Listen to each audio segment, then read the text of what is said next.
Kiki ne sait plus où donner de la tête.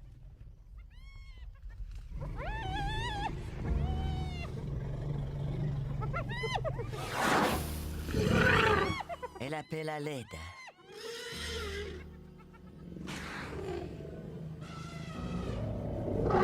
Taji accourt et vient à sa rescousse.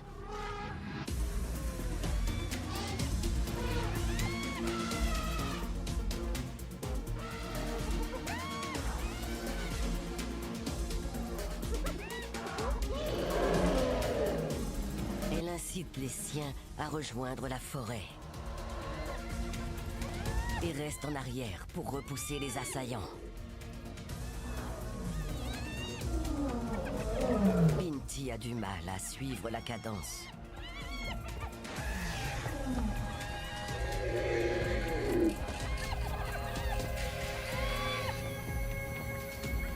Dans le chaos ambiant, Taji perd de vue la petite.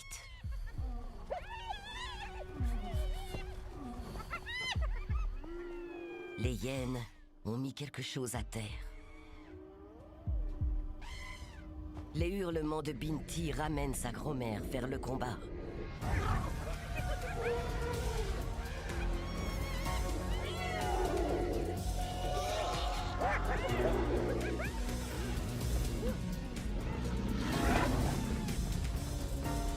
Taji et Kiki sauvent la petite in extremis.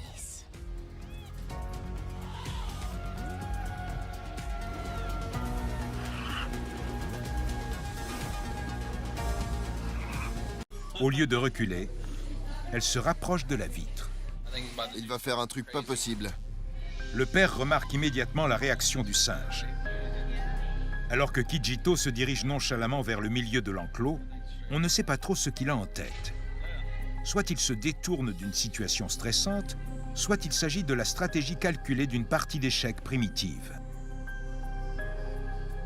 C'est alors qu'une petite fille commet l'irréparable. Elle se frappe la poitrine. Pour elle, c'est un jeu. Mais pour Kijito, c'est clairement un geste d'agression. Fais pas ça, ça va l'énerver.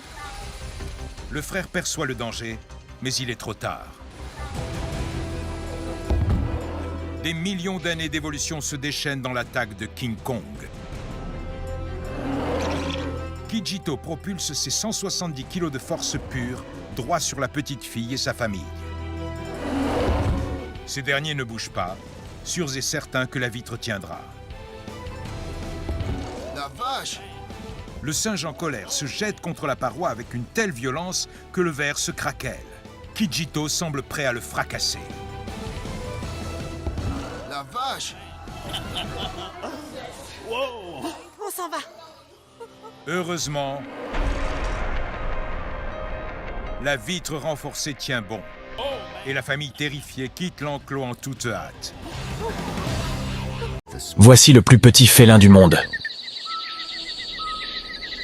C'est le chat rubigineux.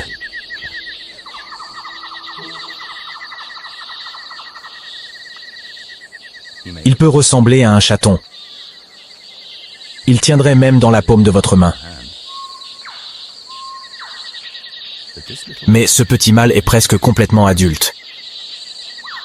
Il va bientôt se lancer dans une vie solitaire et se débrouiller entièrement par lui-même.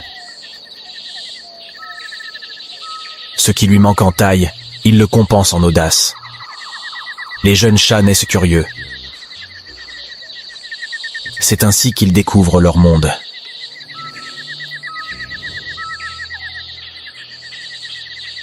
Même si cela peut parfois leur causer quelques surprises. Il met tout de suite ses super sens à l'épreuve.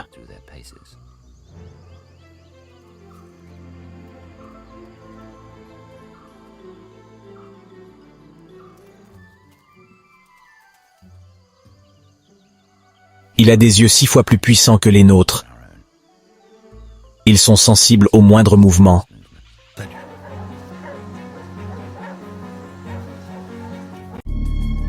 Il virevolte comme un papillon et il pique comme une abeille. Mais ce décapode adepte de la boxe est tout sauf un poids lourd. Il ressemble à une crevette, mesure entre 3 et 30 cm et appartient au groupe des sciimantes. Lorsqu'il s'agit de tuer, ce petit crustacé dispose d'un terrible arsenal, à commencer par les yeux les plus complexes que nous connaissions. Indépendants l'un de l'autre, ils disposent chacun de 16 cônes qui analysent la couleur et sont disposés en bandes. L'homme, lui, n'en possède que 3. La sciimante se sert de ces bandes comme d'un réticule pour localiser ses proies, puis exploite son autre super pouvoir. De ses pattes puissantes et calcifiées en forme de massue, elle frappe à 80 km/h, soit l'un des mouvements les plus rapides du règne animal. Et elle ressemble à bien des égards à son homonyme terrestre, la menthe religieuse. Elle a porté un uppercut fatal à ce crabe dont elle s'apprête à se régaler. Chose à peine croyable, chacune de ses frappes atteint la puissance d'une balle de calibre 22. Ce qui peut être précieux pour ouvrir une coquille récalcitrante.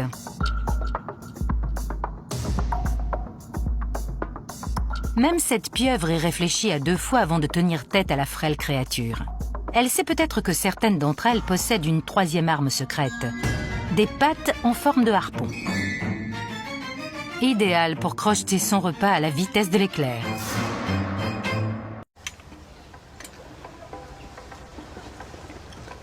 Il était sur le côté. Je l'ai à peine aperçu. Ah, le voilà. Regarde. Je vois, ouais. Il bouge. Donne-moi le crochet long, je vais avoir besoin de la pince. Il y a une seule grande tente là-dedans? Une seule, oui. Je vais devoir la sortir du sac. J'arrive plus à voir où il est passé. J'ai pas pris de sac. Où tu comptes le mettre? Tu sais quoi? Va vite en chercher un. Il fait chaud là-dedans. Et il pourrait être agité.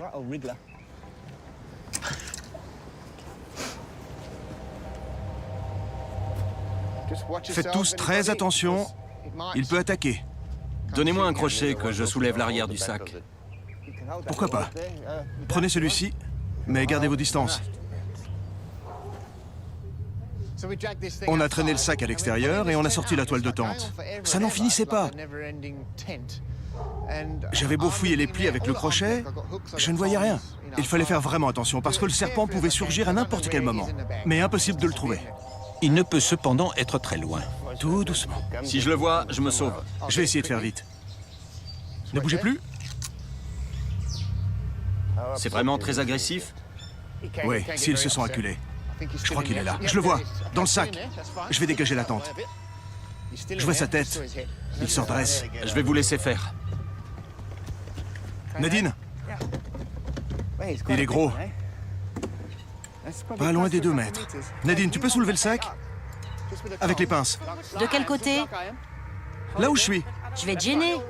Non, non, t'inquiète. Je vais essayer de soulever l'arrière. T'as vu la pointe?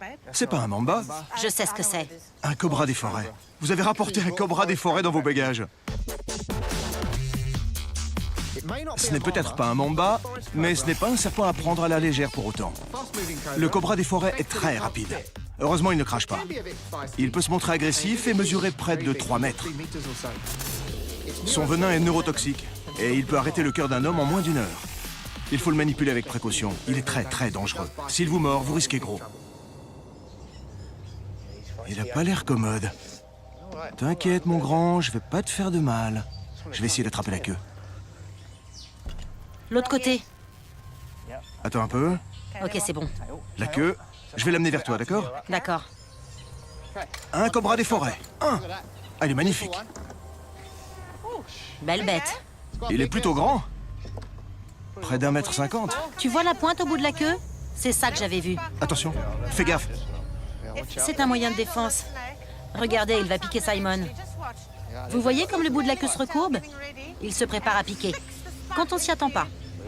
À l'extrémité de la queue, il y a comme une aiguille. Elle ne rentre pas dans la peau, mais elle fait suffisamment mal pour qu'on lâche prise si on ne s'y attend pas. Et alors le serpent en profite pour disparaître dans la nature. Ce n'est donc pas de la queue que vient le danger. C'est parti. T'es prête, Nadine? Il faudra vite refermer le couvercle, hein. Fais attention à tes doigts. Attention. Danger, danger! Ce félin a survécu presque sans évoluer pendant des millions d'années. Il s'appelle chat de palace Et c'est sûrement le membre le plus étrange de la famille des félins. On ne peut pas dire qu'il ressemble à son cousin le guépard, mais à sa façon c'est aussi un spécialiste de la chasse. Doté d'un crâne plat et d'oreilles basses, il est capable de regarder par-dessus un obstacle sans se faire repérer par sa proie. Mais être un chat de palace n'a pas que des avantages. En effet, cet adorable prédateur en craint un autre. Le prédateur qui le menace est plus grand et il est encore plus insolite, c'est l'étrange renard du Tibet. Alors pour se protéger, et lorsqu'il se sent en danger, le courageux chat de palace disparaît tout bonnement. Sa méthode, c'est ne pas bouger d'un cil. Et grâce à son pelage tacheté, sa tactique est plutôt efficace. Ils se font parfaitement dans le décor. Ce prédateur hirsute, qui n'a pas un physique comme les autres, s'est isolé dans les plaines de Mongolie il y a très longtemps. Et depuis cela, il vit comme un ermite entre les rochers et les steppes de Mongolie. Ce que vous voyez là, c'est un énorme jaguar qui chasse un caïman directement dans l'eau. Le jaguar est le plus gros félin du continent américain. Celui-là est un très gros mâle qui pèse 150 kilos. Alors pour lui, autant dire que c'est mission impossible pour réussir à attraper un capybara, car ils sont rapides et très malins. Ils n'essayent même pas de se faire discret.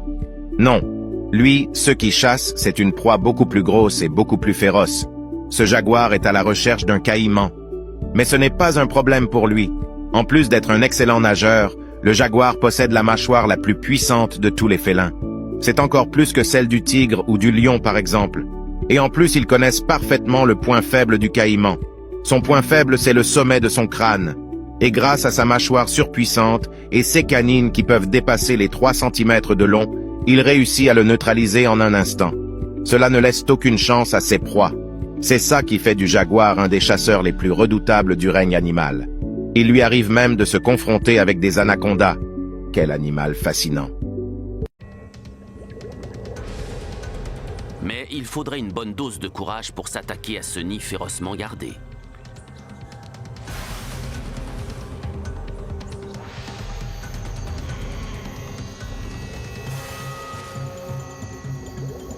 Un message clair est envoyé aux passants, même les plus innocents.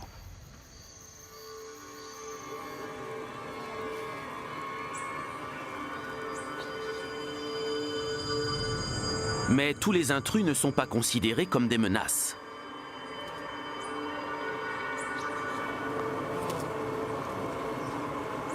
Cet essaim d'abeilles offre un moyen de défense supplémentaire. Le python tolère donc leur présence.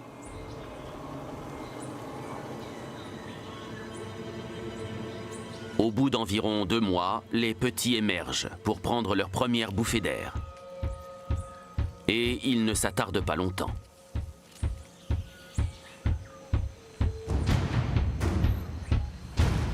Sans la protection de leur mère, les jeunes pythons sont vulnérables.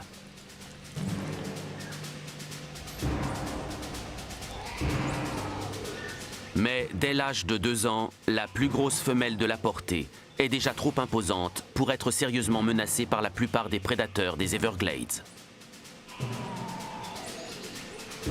Livrée à elle-même, elle s'est rapidement hissée vers le sommet de la chaîne alimentaire.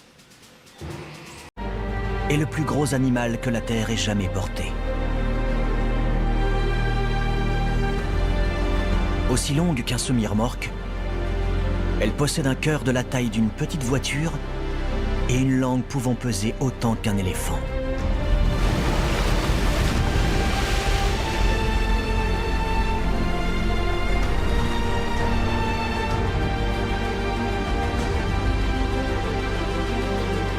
Rien que cette année,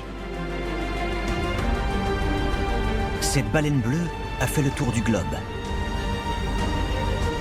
à la recherche d'une proie. Le krill, l'une des espèces les plus importantes de la chaîne alimentaire marine.